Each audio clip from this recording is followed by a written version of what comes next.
Okay, hi all. Moving on to the next chapter, so which is loan. So these are the things that we will cover. First we will understand how loan is amortized, and then we will see samples of cases like varying series of payments, and one of the example of varying series of payment is equal principal repayments. Then we also see if there is a different final payment. So it's usually level, and then there's a different level final payment. So the final payment can be balloon or drop payments. And then also we'll see a different way loan is amortized. It's called the sinking fund method. And then we look at impact of loan refinancing. Okay, amortization of a loan. What is amortizing a loan? Amortize means you gradually write off an initial cost of an asset, or you gradually pay off a debt. So usually when we're talking about loan, it's basically this one lah. It's paying off a debt. So after loan is given, it is usually paid by a series of payment. Kan?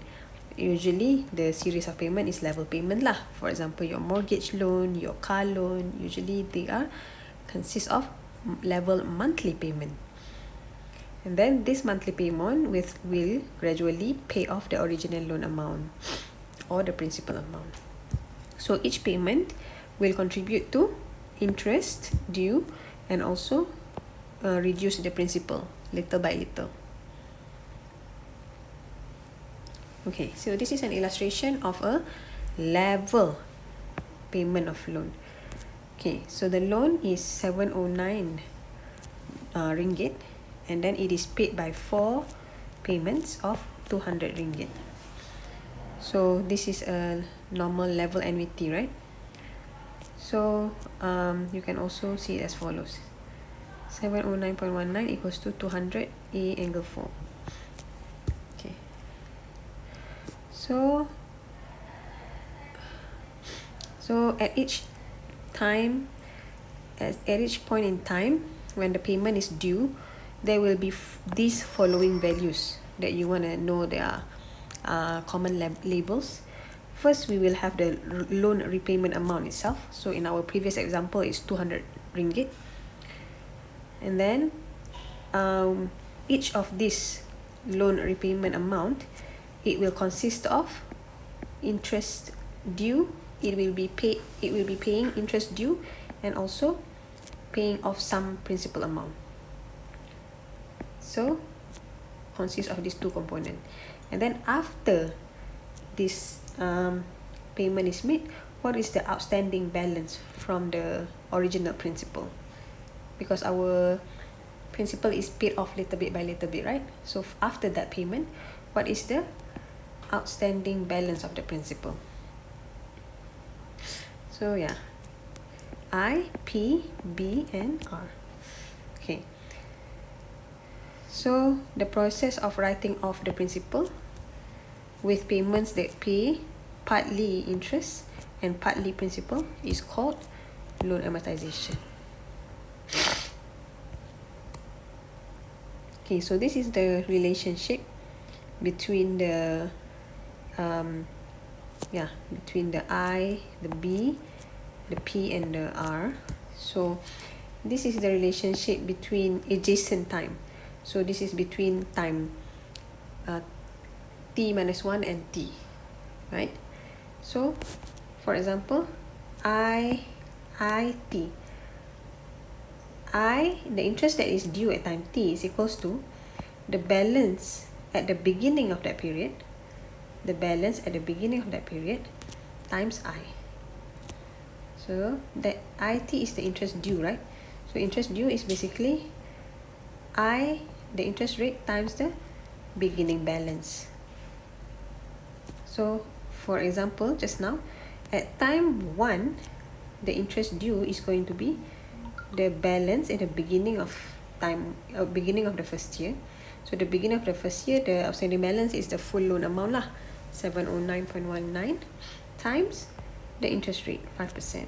So B T minus 1 times I equals to 35 ringgit 46 cents, which is the interest due at time 1. And then this is the principal paid from the first installment. So first installment, we write it as P1.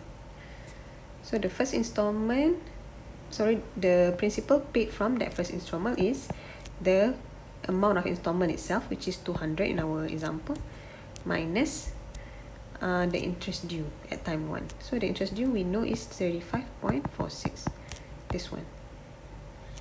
So 200 minus 35.46. So this is the principal due. So as we said, okay, so if you add these two, PT plus IT, you'll get the payment amount. So the payment amount consists of these two components, right? So this one is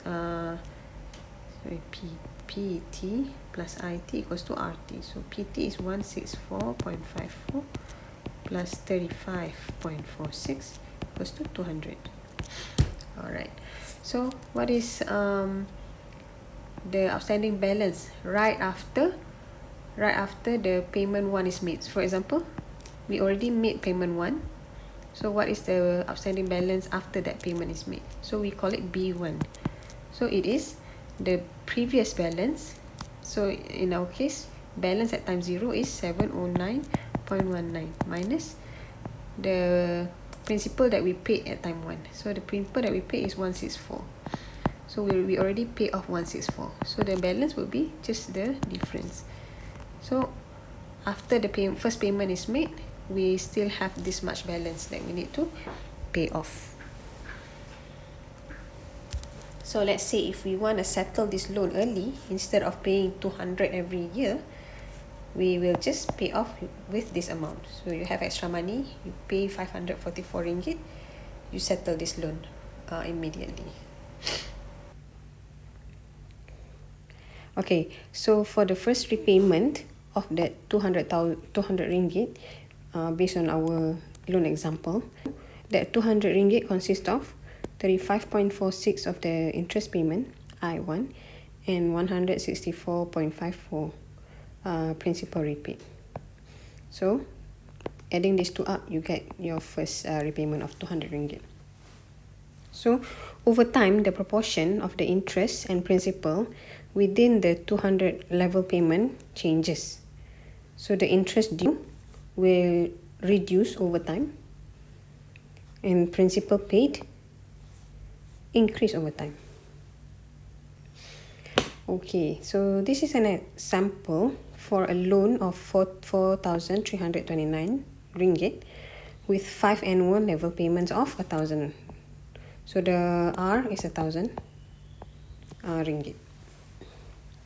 So 5 payments of 1,000 ringgit. So if we build it, it will be as follows. You start with 4,329, and then the first interest due is going to be 4,329 times I. So it's 216 ringgit. And then this is the principal paid, 1,000 minus the interest due. And then the balance outstanding will be 4,329 minus the principal repaid of 784. So after this principal is repaid, this is the remaining balance after the first payment. And then the same, you will do the same step until the end. So at the end, this is the outstanding balance for the fourth payment minus principal repaid at time 5. So after the fifth payment, you have paid off everything. Okay. This is a useful relationship that you can use. So this is especially useful when outstanding balance is hard to compute. So, and if you are given PT and RT directly. So this is just saying that the principal paid at time t is equals to principal paid in the previous year, but you accumulate it with 1 plus I.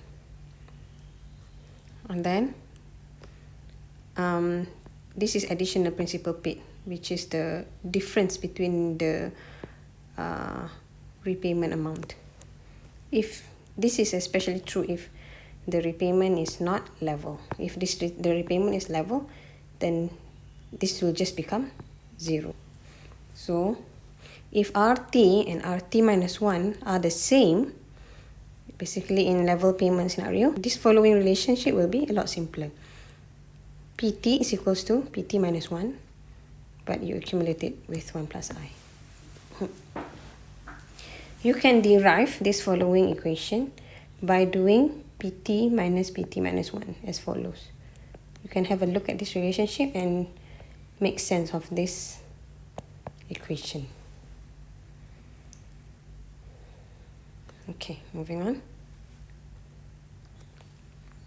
For a level payment loan paid in arrears with n repayments, the proportion of the loan payment going to interest versus principal follows a convenient formula.